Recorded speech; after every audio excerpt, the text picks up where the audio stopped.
এই দেশে মদ বিক্রি করা নিষিদ্ধ না, কিন্তু মদ সহ ধরা পড়লে পুলিশকে চাপানি খাওয়াতেই হয়।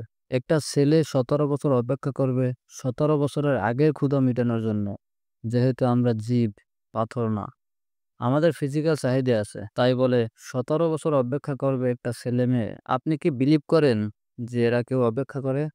অপেক্ষা করে না দেখেই এদেশে রেস্টুরেন্টে প্রাইভেট জোন লাগে, মিরপুর বাজার রোডে ছোট ছোট খুপড়ি ঘরওয়ালা রেস্টুরেন্ট লাগে, পার্কে ছাতাওয়ালা প্রাইভেসি লাগে। সবই সমাজ মেনে নেয় এবং জানে, অ্যাকসেপ্টও করে নেয়। শুধু ছেলে এস্টাবলিশড না হওয়া পর্যন্ত বিয়ে মেনে নিতে পারতাছি না। আপনি যদি এদেশের সুপার সাকসেসফুলওয়ালা কোনো বিজনেসম্যানের জীবনী পড়েন, দেখবেন তার সাকসেসফুল হয়েছে অনেক পরে, অন্তত 40, 45 কি 50 বছর বয়সে। আপনি কি ততদিন অপেক্ষা করবেন আপনার মেয়ে তাদের সাথে বিয়ে দেওয়ার জন্য? আমরা পিতামাতাগণ সব কিছু ইসলাম অনুযায়ী করি, খালি একটা বিষয় ওনারা ইসলাম মানেন না, সেটা হইলো বিয়ে। পাত্র ভালো জব করে না দেখেই ওনারা বিয়ে দেন না।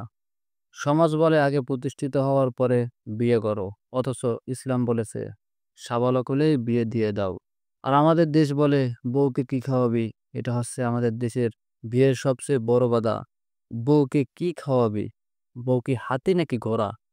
তার তো 10 কেজি বিচুলি লাগে না, তাই না?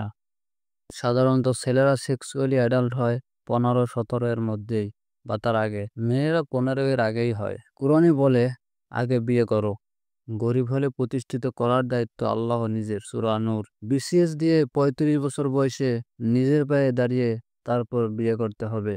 আর আমাদের পরিবারের নিয়মে নিজের পায়ে ঠিকঠাক মতো দাঁড়াতে দাঁড়াতে নিজের সঠিক জিনিসটাই দাঁড়ানোর সময় পেরিয়ে যায়। আমরা মেয়েদের বিয়ের বয়স নির্ধারণ করেছি 18 বছর ও ছেলেদের 21 বছর। কিন্তু সিস্টেম করে দিয়েছে আবার অন্য রকমের। ছেলেদের চাকরির বয়সসীমা 32 বছর। গ্র্যাজুয়েশন শেষ করতে করতে বয়স হয়ে যায় 26 থেকে 27 বছর। গড় আয়ু যদি 65 হয়, তাহলে 32 বছর বয়স পর্যন্ত সে অন্য টাকায় চলবে। এরপর স্বাবলম্বী হয়ে, মানে জব পেয়ে বিয়ে করবে 32-এর পরে। যে ছেলেটা সেক্সুয়ালি অ্যাডাল্ট হলো 17-তে, সে বিয়ে করলো আরও 15 বছর পর। ওই 15 বছর সে কি করবে? আপনি ভেবেছেন? পাড়ায় যাবে, নাকি প্রেমিকাকে নিয়ে লিটনের ফ্ল্যাটে যাবে, নাকি পার্কের চিপায় প্রেমিকার শরীরে হাত দিবে? বিসিএস দিয়ে 35 বছর বয়সে নিজের পায়ে দাঁড়িয়ে তারপর বিয়ে করতে হবে। নিজের পায়ে ঠিকঠাক দাঁড়াতে দাঁড়াতে সঠিক জিনিসটাই দাঁড়াবার সময় নষ্ট হয়ে যায়। এখন ভাবুন, ইসলাম ধর্মে বিয়েকে অর্ধেক দিন কেন বলা হয়? তারপরও পরিবার এবং ব্যক্তিগত মতামত থাকতেই পারে।